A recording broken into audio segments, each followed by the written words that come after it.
ഈ തിരഞ്ഞെടുപ്പെന്നാൽ ജയപരാജയങ്ങൾക്കപ്പുറത്ത് പ്രാധാന്യമുള്ള തിരഞ്ഞെടുപ്പാണ്.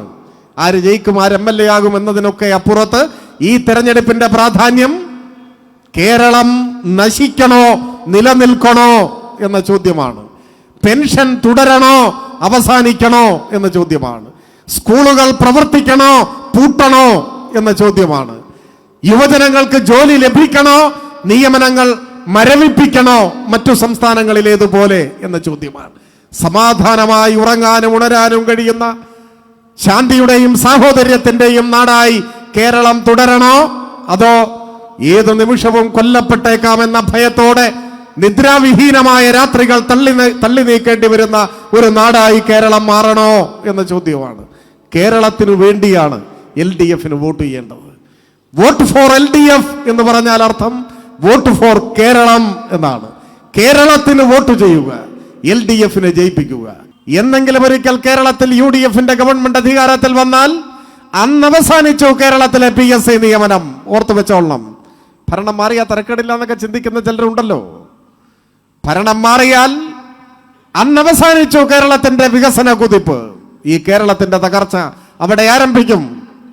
സ്കൂളുകൾ പൂട്ടാൻ തുടങ്ങും, നിയമനങ്ങൾ അവസാനിക്കും, പെൻഷൻ നിലച്ചു പോകും, പാഠപുസ്തകങ്ങൾ മുടങ്ങും. കേരളത്തിന്റെ തകർച്ചയുടെ തുടക്കം അവിടെയായിരിക്കും. ഈ രാജ്യത്തിന്റെ പൊതുസ്ഥിതി അതാണ്. ഞാൻ വളരെ ദീർഘമായി സംസാരിക്കണമെന്ന് ആഗ്രഹിക്കുന്നില്ല. ഇന്ത്യ കൂട്ടായ്മയുടെ അനിഷേധ്യനായ നേതാവ് തേജസ്വി യാദവ് നമ്മുടെ ഈ യോഗത്തിൽ പങ്കെടുക്കാനായി ഇവിടെ വരുന്നുണ്ട് എന്നാണ് നമ്മുടെ സംഘാടകർ അറിയിച്ചിട്ടുള്ളത്. അതിൻ്റെ ഒരു പ്രധാനപ്പെട്ട കൗതുകം, ബീഹാറിലെ ഇന്ത്യ കൂട്ടായ്മയുടെ നേതാവാണ് അദ്ദേഹം. അദ്ദേഹത്തിന്റെ രാഷ്ട്രീയ പാരമ്പര്യവും മറ്റു കാര്യങ്ങളും ഞാനിവിടെ വിശദീകരിക്കേണ്ട കാര്യമില്ല.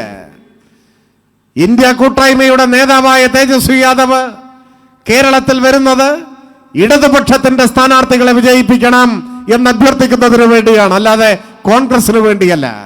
എന്ന് വെച്ചാൽ ഇന്ത്യ കൂട്ടായ്മയിലൂടെ മതനിരപേക്ഷതയുടെ കൊടിക്കൂറ ഉയർത്തിപ്പിടിച്ച് സംഘപരിവാർ ജനവിരുദ്ധ നയങ്ങൾക്കെതിരായ പോരാട്ടത്തിന്റെ നേതൃത്വം കൊടുക്കുന്നത് കേരളത്തിൽ കോൺഗ്രസ് അല്ല ഇടതുപക്ഷമാണ് എന്ന തിരിച്ചറിവ് ദേശീയ തലത്തിൽ ഇന്ത്യ കൂട്ടായ്മയുടെ എല്ലാ നേതാക്കൾക്കും ഉണ്ട്. കേരളത്തിലെ കോൺഗ്രസ് എന്ന് പറഞ്ഞാൽ ദേശീയാടിസ്ഥാനത്തിലുള്ള ഇന്ത്യ കൂട്ടായ്മയിലെ ഒരു കക്ഷിയായിട്ടല്ല പ്രവർത്തിക്കുന്നത്. പിന്നെയോ സംഘപരിവാര കുടുംബത്തിലെ ഒരു സംഘപ്രസ്ഥാനത്തെ പോലെയാണ് കേരളത്തിലെ കോൺഗ്രസ് പ്രവർത്തിക്കുന്നത്. അവർ കേരളത്തിൽ ഇന്ത്യ കൂട്ടായ്മയ്ക്കെതിരാണ്. അതാണ് വസ്തുത. അതുകൊണ്ടാണ് കേരളത്തിൽ വരുമ്പോൾ ഇന്ത്യ കൂട്ടായ്മയുടെ പ്രഖ്യാപിത നിലപാടിനെതിരെ കോൺഗ്രസിന്റെ നേതാവ് രാഹുൽ ഗാന്ധിക്ക് പോലും പ്രസംഗിക്കേണ്ടി വരുന്നത്. കേരളത്തിലെത്തുമ്പോൾ അദ്ദേഹം ഇന്ത്യ കൂട്ടായ്മയുടെ നയങ്ങൾക്ക് നിലപാടുകൾക്കെതിരായാണ് പ്രസംഗിക്കുന്നത്. അത് കേരളത്തിലെ കോൺഗ്രസിന്റെ രാഷ്ട്രീയ പാപ്പരത്വത്തിന്റെ ഭാഗമായി വന്നുവിട്ട ഒരു ദുര്യോഗമാണ്. ഞാൻ കൂടുതൽ അത്തരം കാര്യങ്ങളിലേക്ക് പോകുന്നില്ല.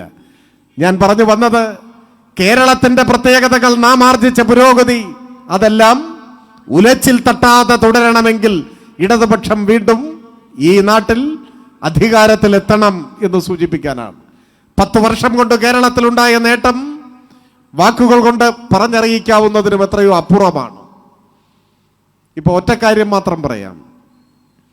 2025 കേരളം സന്ദർശിക്കാനായി നമ്മുടെ നാട്ടിലേക്ക് ഒഴുകിയെത്തിയ സഞ്ചാരികളുടെ എണ്ണം ഏതാണ്ട് 2.5 കോടിയാണ്. 2.5 കോടി മനുഷ്യർ കേരളത്തിന് പുറത്തുനിന്ന് കേരളം കാണാൻ വന്നു. എല്ലാവരും വിനോദസഞ്ചാരികളായി മൂന്നാറും കോവളവും കുമരകവും കാണാൻ വന്നതല്ല. കുറെ പേർ വന്നത് കേരളത്തെക്കുറിച്ച് പഠിക്കാനാണ്, അറിയാൻ, പഠിക്കാൻ, പകർത്താൻ. എന്തുകൊണ്ട് പട്ടിണി റിപ്പബ്ലിക് എന്നറിയപ്പെടുന്ന ഇന്ത്യയിൽ ഒരു സംസ്ഥാനം മാത്രം ലോകോത്തര നിലവാരത്തിലേക്ക് വളരുന്നു? എന്താണ് അതിൻ്റെ രഹസ്യം? അത് പറയാനാണ്. ഇപ്പോ ഏത് ജീവിത സൂചികകൾ എടുത്താലും സ്കാൻഡിനേവിയൻ രാജ്യങ്ങളോടും അമേരിക്കയോടും ഒക്കെയാണ് നമ്മൾ മത്സരിക്കുന്നത്. മാതൃമരണ നിരക്ക്, ശിശുമരണ നിരക്ക്, പ്രതീക്ഷിതായുസ്, പ്രാഥമിക വിദ്യാഭ്യാസത്തിന്റെ വ്യാപനം, ആരോഗ്യ പരിപാലനം, പൊതുവിതരണം, ഏത് മേഖലകൾ എടുത്താലും നമ്മൾ ലോകോത്തര നിലവാരത്തിൽ എത്തി നിൽക്കുകയാണ്. ഇതെങ്ങനെ സാധ്യമായി എന്നാണ് ലോകം വിസ്മയിക്കുന്നത്. ആ വിസ്മയകരമായ വളർച്ചയ്ക്കും മുന്നേറ്റത്തിനും നേതൃത്വം കൊടുക്കാൻ ഇടതുപക്ഷ ജനാധിപത്യ മുന്നണിക്കായി എന്നതാണ് 10 വർഷത്തെ കേരളത്തിന്റെ ഭരണം ലോകത്തോട് വിളിച്ചു പറയുന്നത്.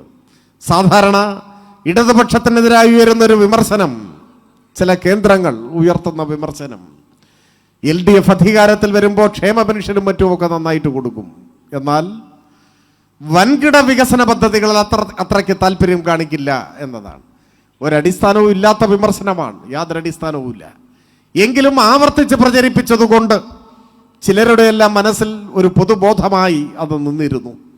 പക്ഷെ ഇപ്പോഴോ അത്തരം പ്രചാരവേലയെയും കേരളത്തിലെ സാമാന്യ ജനം തള്ളിക്കളയുന്നു. കാരണം സ്വാനുഭവങ്ങളുടെ അടിസ്ഥാനത്തിൽ കഴിഞ്ഞ 10 വർഷം കേരളത്തിലുണ്ടായ മാറ്റം വൻകിട വികസന പദ്ധതികളും സാധാരണ ജനങ്ങളുടെ ജീവിതത്തിൽ ആശ്വാസമേകിയ ജനക്ഷേമ പദ്ധതികളും രണ്ടും സമന്വയിപ്പിച്ചു എന്ന് ജനം തിരിച്ചറിയുന്നുണ്ട്.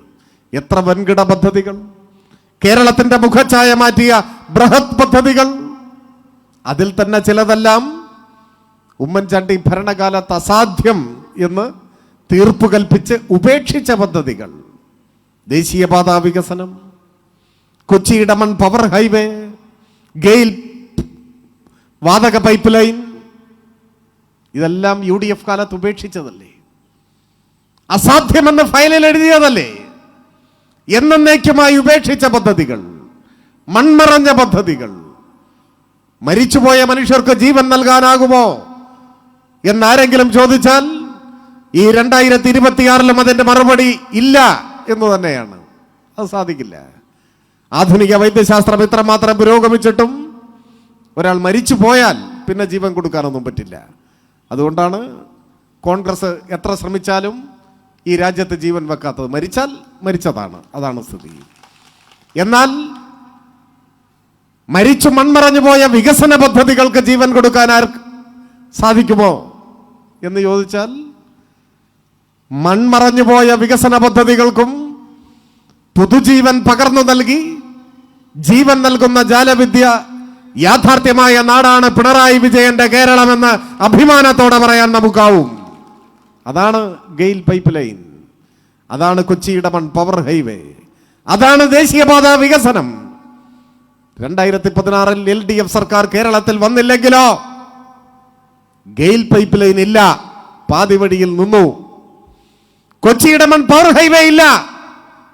കൊച്ചി ഇടമൺ പവർ ഹൈവേ ഇല്ല എന്ന് പറഞ്ഞാൽ പവർ കട്ട് തുടരും എന്നാണ് അർത്ഥം. ഉമ്മൻചാണ്ടിയുടെ സർക്കാർ തുടർന്നിരുന്നുവെങ്കിൽ പവർ കട്ടും തുടരും. ദേശീയപാത വികസനമില്ല. കേരളത്തിന്റെ വികസന പന്ഥാവിലെ സുപ്രധാനമായ ഒരു നാഴികക്കല്ല് 2016 കേരളത്തിൽ ഭരണം മാറി എന്നതാണ്. ഇതിന് പുറമെ മലയോര ഹൈവേ, തീരദേശ ഹൈവേ, വിഴിഞ്ഞം പോർട്ട്, K-ഫോൺ, ഏതൊക്കെ വികസന പദ്ധതികൾ. ഇന്ത്യയിലെ ആദ്യത്തെ വാട്ടർ മെട്രോ കൊച്ചിയിൽ, ഇന്ത്യയിലെ ആദ്യത്തെ ഡിജിറ്റൽ യൂണിവേഴ്സിറ്റി തിരുവനന്തപുരത്ത്, കേരളത്തിലെ ആദ്യത്തെ ഓപ്പൺ യൂണിവേഴ്സിറ്റി കൊല്ലത്ത്, കേരളത്തിലെ ആദ്യത്തെ അഡ്വാൻസ്ഡ് വൈറോളജി ഇൻസ്റ്റിറ്റ്യൂട്ട് തിരുവനന്തപുരത്ത്. നേട്ടങ്ങളുടെ പാതയിൽ കാലത്തിന്റെ കൈകൾക്ക് മായ്ക്കാനാവാത്ത വികസന മുദ്രകൾ തീർത്തുകൊണ്ടാണ് നാം മുൻപോട്ട് പോകുന്നത്. അതോടൊപ്പം ഏറ്റവും സാധാരണക്കാരായ മനുഷ്യരെ ഹൃദയത്തോട് ചേർത്ത് പിടിക്കാൻ ഇടതുപക്ഷത്തിനായി 5 ലക്ഷം കുടുംബങ്ങൾക്ക് വീട് എന്ന സ്വപ്നം സഫലമായി. ഒരു കുടുംബത്തിൽ 4 പേരുണ്ടെങ്കിൽ 20 ലക്ഷം മനുഷ്യർ. ചെറിയ കാര്യമാണോ? 5 ലക്ഷം കുടുംബങ്ങൾക്ക് പട്ടയം. അതിനു പുറമെ നമ്മുടെ സ്കൂളുകൾ, ആശുപത്രികൾ, റോഡ്. ചെറിയ മാറ്റമാണോ കേരളത്തിൽ ഉണ്ടായത്? 62 ലക്ഷം മനുഷ്യർക്ക് മാസം 2000 രൂപ പെൻഷൻ ഇന്ത്യയിൽ, കേരളത്തിൽ മാത്രം. ഇപ്പൊ ഇവര് വന്നാൽ കൊടുക്കുന്നല്ലേ പറയുന്നത്. തെലങ്കാനയിൽ വന്നല്ലോ, പെൻഷൻ പ്രഖ്യാപിച്ചു, കൊടുത്തു തുടങ്ങി. ഇപ്പൊ കിട്ടിയിട്ട് എത്ര നാളായി? തെലങ്കാനയിലെ കുടിശ്ശിക നിങ്ങൾ വായിച്ചില്ലേ വാർത്ത? 25 മാസമാണ് പെൻഷൻ കുടിശ്ശിക.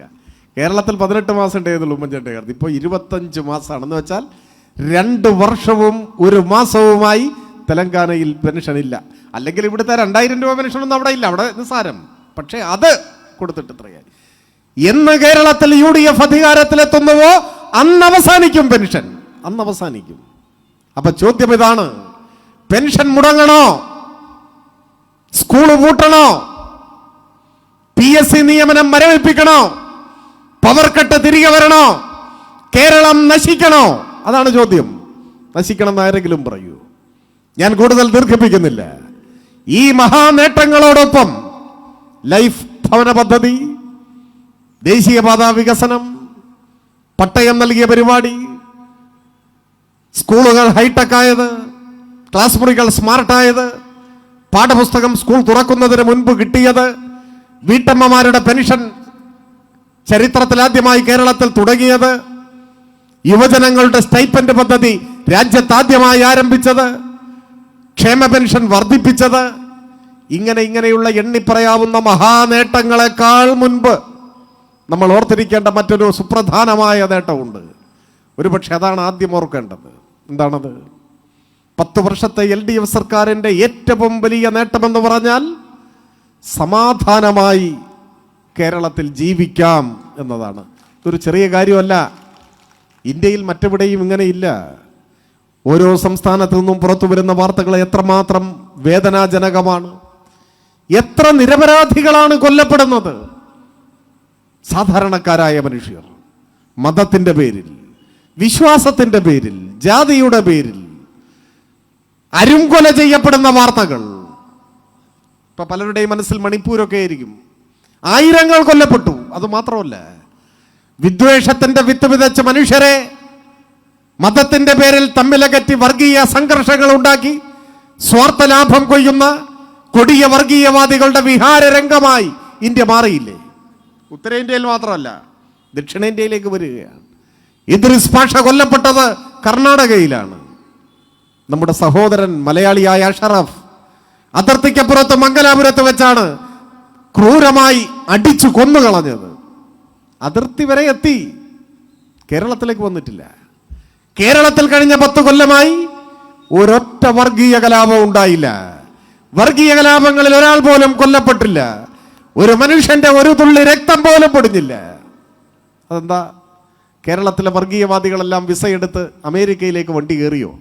ഇല്ല, നമ്മുടെ നാട്ടിൽ തന്നെ ഉണ്ട്. പക്ഷേ മാളത്തിലാണ്, പുറത്തിറങ്ങാൻ പറ്റില്ല. 10 കൊല്ലമായി മാളത്തിൽ ഇങ്ങനെ ഇരിക്കുകയാണ് വർഗീയവാദികൾ. അതെന്താ പുറത്തിറങ്ങാത്തത്? പുറത്തിറങ്ങിയാൽ, വർഗീയ കലാപത്തിന് കോപ്പ് കൂട്ടിയാൽ, ഏത് കൊലക്കൊമ്പനായാലും കയ്യിൽ വിലങ്ങണിയിച്ച് പുറങ്കിലടയ്ക്കും. അതിന് കെൽപ്പുള്ള ഒരു സർക്കാർ ഈ കേരളത്തിലുണ്ട് എന്ന് നന്നായി അറിയാവുന്നത് കൊണ്ട് എല്ലാ വർഗീയവാദികളും മാളത്തിൽ ഒളിച്ചിരിക്കുകയാണ്. UDFന്റെ കാലത്തോ, എണ്ണം പറഞ്ഞ കോൺഗ്രസിന്റെ നേതാക്കൾ ഉമ്മൻചാണ്ടിയും AK ആന്റണിയും കരുണാകരനും കേരളത്തിലെ മുഖ്യമന്ത്രി കസേരയിൽ ഇരുന്ന കാലത്തോ എത്ര വർഗീയ കലാപങ്ങൾ, എത്ര നിരപരാധികൾ കൊല്ലപ്പെട്ടു. നമ്മുടെ നാട് മറക്കാൻ ആഗ്രഹിക്കുന്ന എത്ര സംഭവങ്ങൾ. മാറാട് ഓർമ്മയില്ലേ? തൈക്കൽ. ഞാൻ ഓരോന്നോരോന്നായി പറയുന്നില്ല, നാട് മറക്കാൻ ആഗ്രഹിക്കുന്നതാണ്. അത് വീണ്ടും വിശദീകരിച്ച് നിങ്ങളുടെ മനസ്സ് അസ്വസ്ഥമാക്കണമെന്ന് ആഗ്രഹിക്കുന്നില്ല. പക്ഷേ മനുഷ്യൻ തെരുവിൽ ഈയാമ്പാറ്റകളെ പോലെ കൊല്ലപ്പെട്ട, നാട് മറക്കാൻ ആഗ്രഹിക്കുന്ന, ചോര പുരണ്ട ഒരു കാലം ഈ നാട്ടിൽ ഉണ്ടായിരുന്നു എന്ന് മറക്കാൻ പാടില്ല. അത് ഓർത്തു വെക്കേണ്ടതാണ്. എത്ര മനുഷ്യർ കൊല്ലപ്പെട്ടു.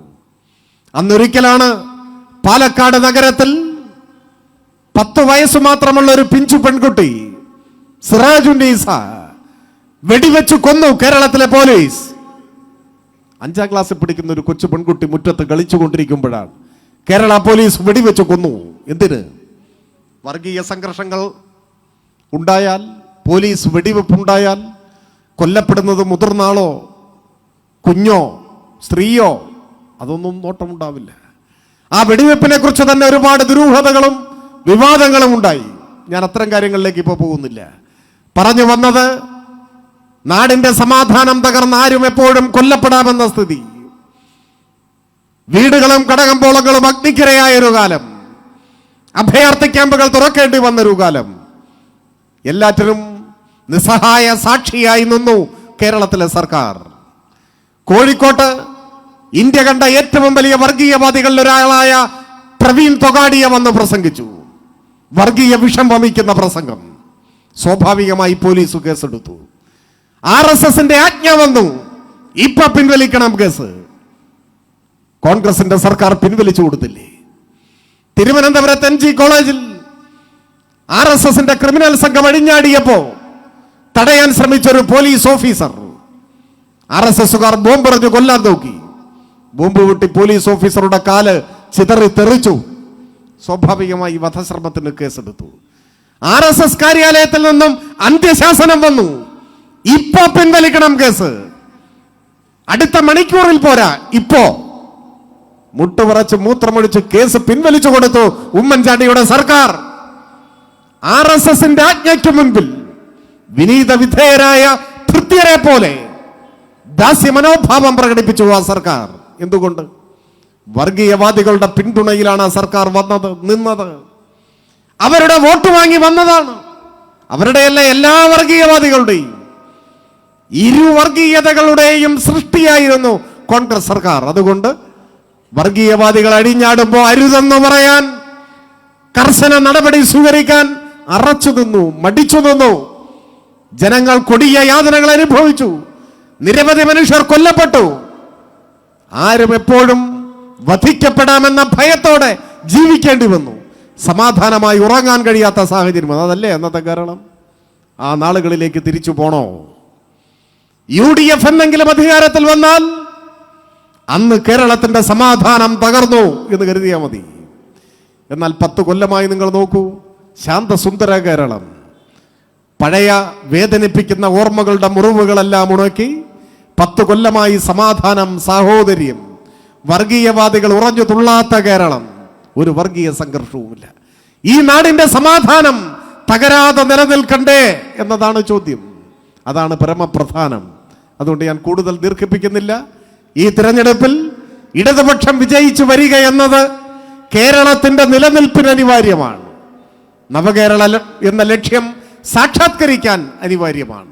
അതിന് പൊന്നാനിയിൽ നമ്മുടെ പ്രതിനിധിയായി വിധി തേടുന്നത് നിങ്ങളുടെ മുൻപാകെ ഞാൻ പരിചയപ്പെടുത്തേണ്ട ഒരു കാര്യവുമില്ല, പ്രിയപ്പെട്ട സഖാവ് സക്കീറാണ്.